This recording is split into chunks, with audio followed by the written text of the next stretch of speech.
Hi నమస్తే welcome to V news. నేను మీ సాయి. ప్రస్తుతం మనం అయితే జీడిమెట్ల దగ్గర ఉన్న లాల్ బహదూర్ నగర్ దగ్గర అయితే ఉన్నాము. ఇక్కడైతే అత్యంత దారుణమైన ఘటన చేసుకున్న పరిస్థితి మనం చూసాము. సొంత కూతురే తన తల్లిని హతమార్చిన పరిస్థితి కనబడుతుంది. సో ఇక్కడ ఉన్న స్థానికులను అయితే అడిగి తెలుసుకుందాం అసలు ఎలా జరిగింది అనే దాని గురించి. ప్రేమ వ్యవహారంలో తల్లి మందలించిందని చెప్పేసి ప్రియుడితో కలిసి తల్లిని చంపేసిన పరిస్థితి మనం చూస్తూ ఉన్నాము. సో స్థానికులను అయితే ఒకసారి అడిగి తెలుసుకుందాం ఇక్కడ ఉన్న పరిస్థితులు ఎలా ఉన్నాయి, అసలు ఎలా జరిగింది అనే దాని గురించి. మీ ఇంటి ఆవరణలోనే అత్యంత దారుణమైన ఘటన చోటు చేసుకుంది కదా, అసలు ఎలా జరిగింది మీకు తెలుసా ఏమైనా ఆ ఘటన గురించి? తెలుసా అంటే మా చెల్లి వాష్రూమ్ కని లెగిసింది. లెగిసేసరికి బయట అంబులెన్స్లో ఉన్నాయంట. తను బయటకు వచ్చి చూసేసరికి మొత్తం ఇక్కడ చెక్కింగ్ పోలీస్ వాళ్ళు అందరు ఉన్నారు. మేము ఏదో సూసైడ్ చేసుకున్నారు అనేసి అనుకున్నాము. ఇలా మర్డర్ అలా జరుగుతుందని ఫస్ట్ టైం కదా ఈ ఏరియాలో. ఎప్పటి నుంచో మేము ఒక 10 years నుంచి, నా చిన్నప్పటి నుంచి ఇక్కడే ఉంటున్నాను. అంటే వారు ఎలా ఉండేవారు మీతో? ఎవరితో మాట్లాడారు వాళ్ళు, జస్ట్ వచ్చి కొత్తగా 5 months అవుతుంది వాళ్ళు వచ్చి. సో పోలీస్ వాళ్ళు లోపలికి వెళ్తున్నారు, అవన్నీ చెక్ చేస్తున్నారు. తర్వాత చెకింగ్ అంతా అయిపోయాక వాళ్ళ పెద్దమ్మ వాళ్ళు అప్పుడే వచ్చారు. ఫస్ట్ రిలేటివ్స్ ఎవరు లేరు. పెద్దమ్మ వాళ్ళు వచ్చాక వాళ్ళు ఏడుస్తున్నారు గట్టిగా. ఏమైంది, మన ఇంట్లోకి వచ్చి చంపే అంత ధైర్యం ఎవరికి ఉంది, అసలు మా అక్క అంత చంచే అంత పిరికిది కాదు అనేసి అన్నారు. మమ్మీ కూడా చెప్పింది, ఆంటీ అంత పిరికిది అయితే కాదు, ఆవిడ ఏం చేసుకోదు, చాలా స్ట్రాంగ్, పొలిటీషియన్స్లో తిరుగుతుంది కదా అనేసి మమ్మీ అన్నారు. తర్వాత వాళ్ళ పెద్దమ్మ వాళ్ళు వచ్చారు. ఆ చిన్న పాపని పక్కకు తీసుకెళ్ళి పోలీస్ వాళ్ళు అడుగుతున్నారు. తను చెప్తుంది అనమాట, ఇక్కడ కొట్టారు మమ్మీని అని. ఘటన జరిగే సమయంలో ఏమైనా అరుపులు కానీ? అరుపులు అవేమీ లేదు, మొత్తం సైలెంట్గానే జరిగింది. చిన్న పాప మాత్రం బాగా ఏడుస్తుంది. మొత్తం చెకింగ్ అంతా అయిపోయాక బాడీని అంబులెన్స్లో పెట్టేటప్పుడు చిన్న పాప మమ్మీ కావాలి, మమ్మీ లెగుస్తుంది, మమ్మీ లెవ్వు అంది. పెద్ద పాప మాత్రం అస్సలు ఏం ఏడవలేదు, కానీ అప్పుడే అంది, మమ్మీ నేను తప్పు చేశాను, నా వల్లే తప్పైంది, ఒక్కసారి లెగ్ అనేసి అంది. అప్పుడు మాకు అర్థమైంది ఏంటంటే ఈమెనే ఏదో చేసింది, అందుకే సైలెంట్గా ఉంది, అస్సలు ఏడవట్లేదని. తీసుకెళ్ళిపోయారు. పెద్ద పాప వయసు కూడా సుమారుగా మీ వయసే ఉంటుంది కదా, మీతో అంటే కలిసి మాట్లాడేవారా ఇప్పుడు? మాతో ఎప్పుడు మాట్లాడారు. ఇంకా మా బిల్డింగ్ వాళ్ళు మేమే ఇక్కడ బయట ఆడుకుంటాం, కానీ వాళ్ళు ఎవరు అంటే ఇప్పుడు తను సొంత తల్లినే హతమార్చిన పరిస్థితి చూసినాం కదా, అసలు ఎలా అంటే జనరేషన్ అలా అయిపోతుంది ఇన్స్టాగ్రామ్ వల్ల. యా, ఆఫ్ కోర్స్ ఇన్స్టాగ్రామ్లోనే కదా నేమ్ కొట్టగానే ఐడియా వస్తుంది. ఫోన్ నెంబర్స్ అంటే ఎవరికి తెలియదు. ఇప్పుడు ఆమె తెలియని వ్యక్తితోనే కదా చాటింగ్ చేస్తుంది. ఆమెది హైదరాబాద్, నల్గొండ వాళ్ళతో మాట్లాడిందంటే ఇన్స్టాగ్రామ్ వాళ్ళే. ఇప్పుడు మనకు వాట్సాప్ నెంబర్ రావాలన్నా రాదు, తెలిసిన వాళ్ళతో తప్ప. మనం తెలిసిన వాళ్ళతో తప్ప వేరే వాళ్ళతో చాట్ చేయలేం. కాబట్టి ఈ ఏరియా వాళ్ళైనా వాళ్ళకి భయం ఉంటుంది, అతను ఎవరో ఎక్కడో అతను కాబట్టి వీళ్ళు ఏం చేయలేరు అన్న ధైర్యంతో. అతను ఎప్పుడైనా మళ్ళీ ఇంటి ఆవరణలో ఎప్పుడైనా కనిపించారా? లేదు, ఈ ఏరియా వాళ్ళు అయితే మాకు అందరూ తెలుసు, అతను కొత్త అతను కాబట్టి మాకు తెలియదు. సో ఇలాంటి ఘటనలు జరగకుండా మరి రాబోయే రోజుల్లో ఇంకా ఎలాంటి చర్యలు తీసుకుంటే బాగుంటుంది? సోషల్ మీడియా అనేది ఆగిపోతే బాగుంటుంది. ఇన్స్టాగ్రామ్ వల్ల ఏమో యూజ్ ఉంది, ఆ చాటింగ్ ఆప్షన్ అనేది లేకపోతే బాగుంటుంది కదా. ఇప్పుడు రీల్స్ ఉన్నాయి, రీల్స్ వల్ల మనీ వస్తుంది, మనీ ఇన్వెస్ట్ చేస్తున్నారు అంటే ఓకే ఫైన్, ఎవరి టాలెంట్ వాళ్ళది యూజ్ చేస్తున్నారు. ఇప్పుడు ఇన్స్టా బ్యాన్ చేస్తే, ఇలా యూట్యూబ్ బ్యాన్ చేస్తే మాకు డబ్బులు వస్తున్నాయి, మేము దీనివల్లే ఆధారపడుతున్నాం అంటే okay, it's fine. But chatting వస్తుంది కదా, చాటింగ్ వల్లనే ప్రాబ్లం. ఇదేం ఫస్ట్ ఇష్యూ కాదు కదా. అమ్మాయికి చూసుకున్నట్టయితే సుమారుగా 16 సంవత్సరాలు ఉంటాయా? సో అంత ధైర్యం ఉందా, తన తల్లిని చంపే అంత ధైర్యం ఉందా ఆమెకి? లవ్ వల్ల అంత ధైర్యం వచ్చింది. అతను ఏం సపోర్ట్ చేశాడో, చాటింగ్ చేసి ఫోన్ కూడా వాష్రూమ్ పైన పెట్టేసిందంట. పోలీస్ వాళ్ళు బాగా అడిగితే అప్పుడు చెప్పిందంట. అంటే సమాజంలో ఇలాంటి ప్రేమ వ్యవహారాల వల్లనే ఇలాంటి ఘటనలు జరుగుతున్నాయి అనుకోవచ్చా? అవును. సో ఆమెకి ఎలాంటి శిక్ష పడితే బాగుంటుంది అనుకుంటున్నారు? ఎలాంటి శిక్ష అంటే ఆమె బతుకుండగానే బాగా అనుభవించాలి. చంపేస్తే ఏముంది, ఒక రోజులో చనిపోద్ది. సో ఎలాంటి శిక్ష ఇస్తే బాగుంటుంది? ఇలాంటి ఘటనలు జరగకుండా ఉండాలంటే ఎలాంటి శిక్ష పడాలి ఆమెకి? అది గవర్నమెంట్కి తెలియాలి, ఏది చేస్తే ఏది బాగుంటుందని. ఇప్పుడు మేము చెప్పింది మాత్రం చేశారు కదా, మేము చెప్పిన ఐడియా అందరూ చెప్పలేరు. సో గవర్నమెంట్, మా అభిప్రాయం ఏంటంటే ఆమెని అక్కడ జైల్లో కూర్చోబెట్టి డైలీ మేపకుండా ఏదో ఒకటి శిక్ష అయితే ఖచ్చితంగా వేయాలి. శిక్ష వేస్తే ఇలాంటి ఘటన జరగకుండా ఉంటాయంట. అక్క నమస్తే. అక్క ఎట్లా జరిగింది అక్క? అత్యంత దారుణమైన ఘటన మనం చూసిన పరిస్థితి, సొంత కూతురే తన తల్లిని హతమార్చిన పరిస్థితి చూస్తూ ఉన్నాం. సో ఇది ఎట్లా జరిగింది అక్క? ఏమో మరి, కూతురు అయితే చంపేసిందని అంటున్నారు. ఫస్ట్ అయితే మేము హ్యాంగ్ చేసుకుందాం, సూసైడ్ చేసుకుందని అనుకున్నాము. వాళ్ళు అక్కడ ఉంటారన్న సంగతి కూడా మనకు తెలీదు. ఉంటారు కానీ ఎప్పుడు కనిపించలేదు, నేను వెళ్ళి చూడలేదు. వాళ్ళతో మాట్లాడడం కానీ ఏమి కానీ జరగదు. మండే రోజు 11 o'clockకి వాళ్ళు పోలీస్ వ్యాన్ అది వస్తే ఏంటని చూస్తే ఇట్లా సీరియస్గా ఉంది అని అన్నారు. అప్పటికి మేము ఏమైందో అని అనుకున్నాం. కాకపోతే తల్లిని చంపేసింది అని చెప్పేసి అంటున్నారు. ఆ పిల్ల ఆల్రెడీ 1 వీక్ ముందు ఎవరితో వెళ్ళిపోయిందంట, ఇన్స్టాగ్రామ్లో చూసేదో అంట, మనకి తెలీదు. అవి వీడియోస్ వాళ్ళ పెద్దమ్మ అంటుంటే విన్నాము. మరి వాళ్ళు ఇక్కడికి వచ్చి ఎన్ని రోజులు అవుతుంది అక్క? 5 months అవుతుందంట.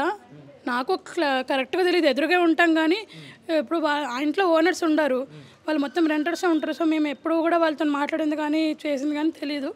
ఆ పిల్ల మాత్రం ఇట్లా చిన్నపిల్ల మాత్రం ఏడుస్తూ ఉంది. ఆ పెద్ద పిల్ల కంట్లో నీళ్ళు కూడా లేవు.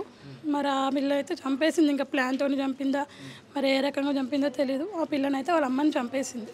సో మరి ఇలాంటి సమాజం ఎక్కడికి పోతుంది అక్క? సొంత కూతురే సొంత తల్లిని హతమార్చిన పరిస్థితి చూస్తాం. ఇంకా ఏం అనిపించలేదేమో మరి తల్లి అనేది ఆమెకి ఏం లేకుండా మరి ఆ ప్రేమ మత్తులో మునిగి ఉండేనా, మళ్ళీ అవతల మనుషులు ఏమైనా మ్యానిపులేట్ చేసినారా మనకు తెలీదు.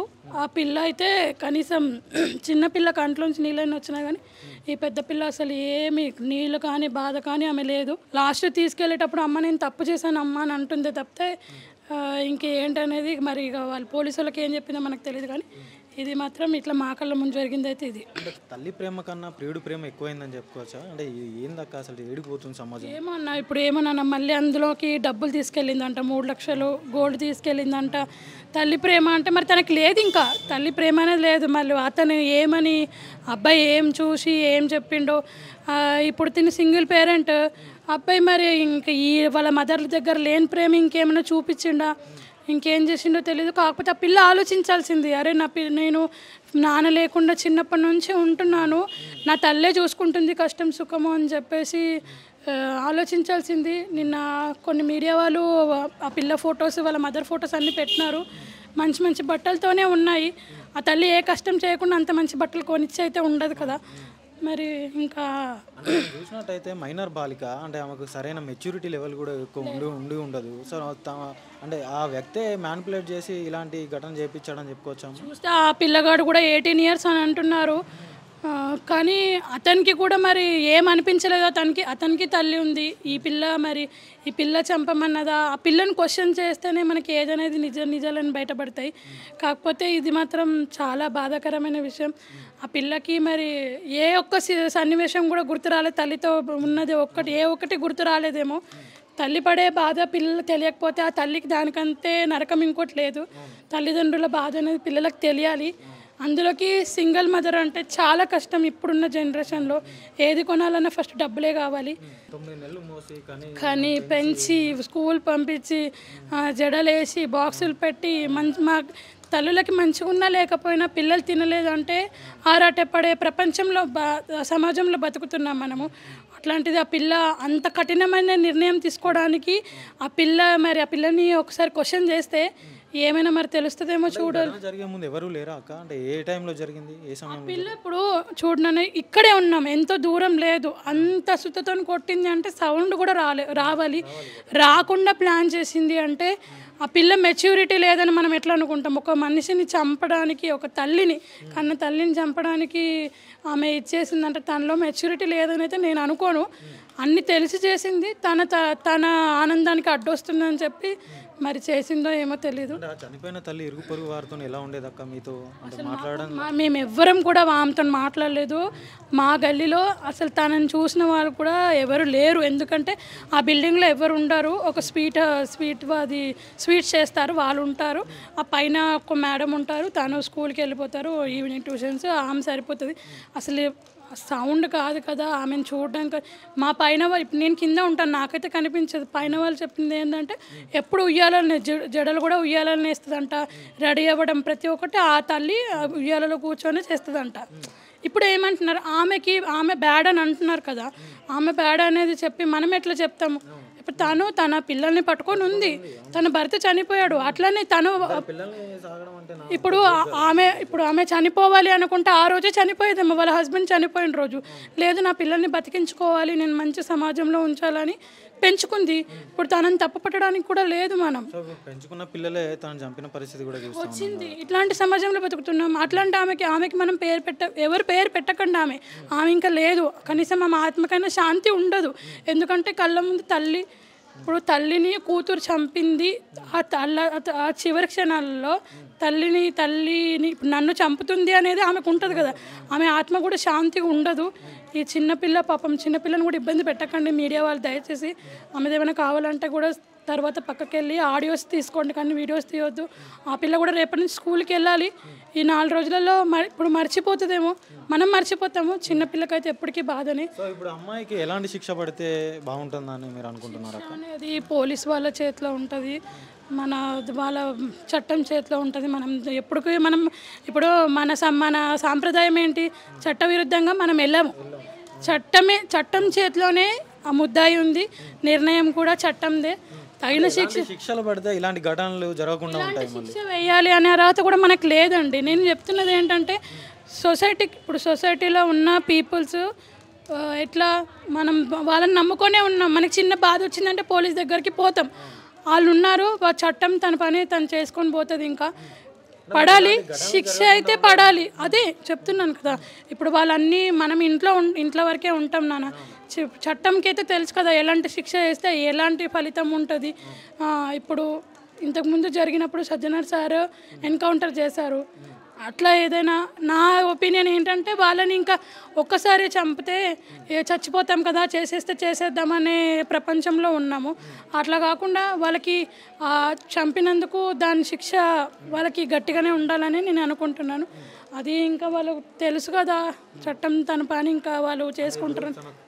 సొంత తల్లిని చంపుకొని ప్రియుడితో ఆనందంగా గడిపేద్దామని అనుకుంటుందా ఆ పిల్ల? అలా అనుకునే ఇలా చేసింది అనుకోవచ్చా అమ్మ? అనుకొని చేస్తే ఆ పిల్ల ఇంట్లో కొట్లాడాల్సింది. నేను ఇట్లా పోనీ నాకు ఇంకో 4 సంవత్సరాలు టైం ఇవ్వు, నేను అతన్నే పెళ్లి చేసుకుంటాను, తల్లితో మాట్లాడాల్సిందేమో. అయినా లవ్ అంటే ఏంటండి, లవ్ అంటే ఏంటి అసలు, ఎందుకు ఇచ్చేయాలి? మన సాంప్రదాయం ఎవరు, మనం పెళ్ళిళ్ళు ఎట్లా చేసుకుంటాము, మన హిందూ సాంప్రదాయం ఏంటి, మన పెళ్ళిళ్ళు ఏంటి, అటు 7 తరాలు ఇటు 7 తరాలు చూడాలి అని అంటాము. మరి అప్డేట్ అయినారా లేకపోతే దిగజారినారా అర్థం కావట్లేదు. ఇది మాత్రం లవ్ చేయకండి, ఏముంది. ఇప్పుడు అందరూ లవ్ చేసిన వాళ్ళే లేరు కదా. అయినా 15 సంవత్సరాలలో ప్రేమ ఏంటి, ప్రేమ కాదు అది, ఇంకేదో. ఆ పిల్ల ఇంకేదో మరి దేనికోసం చేసిందనే తెలీదు. తల్లినైతే పోగొట్టుకున్నావు ఇప్పుడు నువ్వు. రేపు ప్రేమ వ్యవహారాలే ఇలాంటి ఘటనలకు కారణం అవుతున్నాయని చెప్పుకోవచ్చా? అవునండి, ఇప్పుడు ప్రేమ వ్యవహారాలే కాదు, ప్రతి ఒక్కరు కూడా. ఎందుకండి మనకున్న దాంట్లో మనం బతకకుండా వేరే మనకు అవసరం లేదు. వాటిలలో ఎందుకు తలదూర్చి ఉన్న సంసారంని నాశనం చేసుకుంటున్నారో అర్థం కావట్లేదు. ఇప్పుడు 2 ఫ్యామిలీలు, ఇటు అమ్మాయి ఫ్యామిలీ క్లోజ్ అయిపోయింది, అటు అబ్బాయి వాళ్ళ ఫ్యామిలీ, వాళ్ళ మదర్కైనా వాళ్ళ ఫాదర్కైనా ప్రాబ్లమే కదా. 2 కొడుకులు జైల్లో ఉన్నారంటే ఏ తల్లికైనా కష్టమే. పిల్లలు అట్లా చేయకుండా ఉండాల్సింది. మరి సమాజంలోని పిల్లలకు ఎలాంటి మెసేజ్ ఇస్తారు అక్క అంటే మీరు? నేనేం మెసేజ్ ఇస్తానండి, వాళ్ళకి తెలియాలి. పిల్లలు కూడా అన్నీ తెలుసండి, నేర్పిస్తున్నారు కదా, బయట చూస్తున్నారు, అన్నీ తెలుసు, అందరికీ తెలుసు. పిల్లల్ని ఇప్పుడు బెదిరించడానికి కూడా లేదు. అట్లా బెదిరిస్తే ఇంకేమైనా చేసుకున్నా కూడా ఉల్టా అదే ప్రాబ్లం అవుతుంది. ఇప్పుడు పిల్లల్ని కూడా ఏమనడానికి లేదు. కానీ మరి ఎక్కడి నుంచి అవేర్నెస్ వస్తుందో నాకు తెలియదు. కానీ నిన్న నుంచి నేను ఒకటే చెప్తున్నా మీడియా వాళ్ళకి, దీనికి తగిన చర్య అయితే కంపల్సరీ తీసుకోవాలి. అది మీ నుంచి, మా ద్వారా మీ నుంచి చట్టంకి వెళ్ళాలనేదే నా కోరిక.